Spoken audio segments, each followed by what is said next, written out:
दुनिया में आज हम साइंस और टेक्नोलॉजी के करिश्मे देखते हैं। नासा, आर्टिफिशियल इंटेलिजेंस और मॉडर्न दौर ने इस दुनिया को बदल दिया। लेकिन क्या आप जानते हैं, एक ऐसा भी दौर था जब इन सब का आगाज मुस्लिम वैज्ञानिकों ने किया था।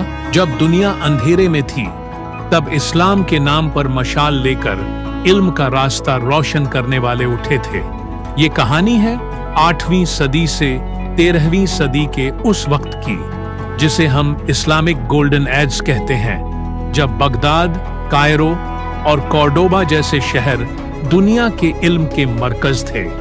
बैत अल हिकमा यानी हाउस ऑफ विशडम बगदाद में एक ऐसी जगह थी जहां दुनिया भर की किताबें अरबी में ट्रांसलेट की गई। ग्रीक, रोमन और फारसी, हिंदी साइंस को समझा गया और लिखा गया और बेहतरीन बनाया गया।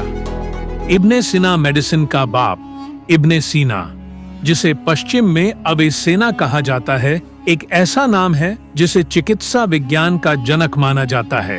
उसकी प्रसिद्ध किताब अल कानून फी अल तिब यूरोप की मेडिकल यूनिवर्सिटीज में 600 सालों तक पढ़ाई गई।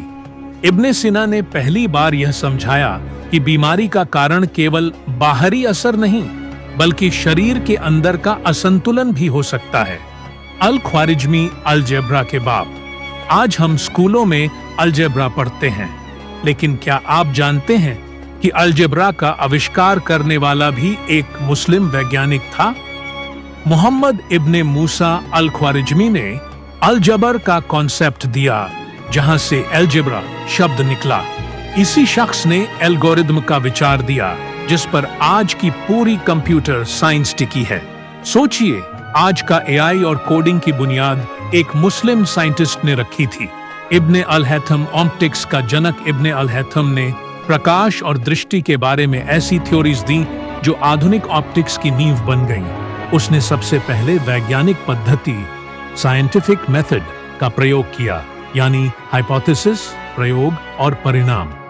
आज जो भी आप कैमरे का लेंस देखते हैं, उसकी तकनीक की जड़ें इब्ने अल हैथम के शोध में छिपी हैं। मुस्लिम महिलाएं भी थीं साइंटिस्ट, सिर्फ पुरुष ही नहीं।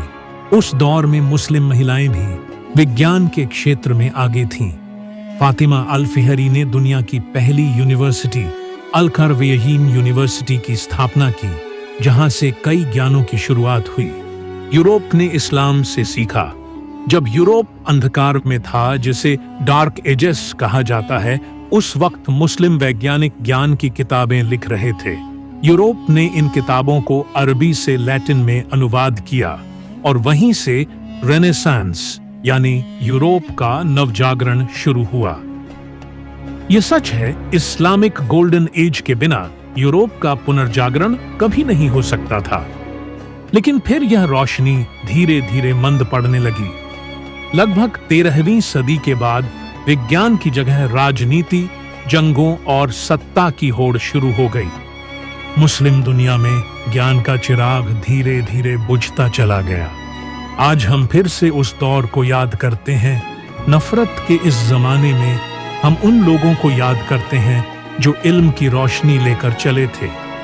शायद अब वक्त आ गया है जब हमें अपने गुजरे हुए शानदार ज्ञान को फिर से जिंदा करना होगा, क्योंकि जब हमने कलम उठाया था, तब दुनिया ने रोशनी देखी थी।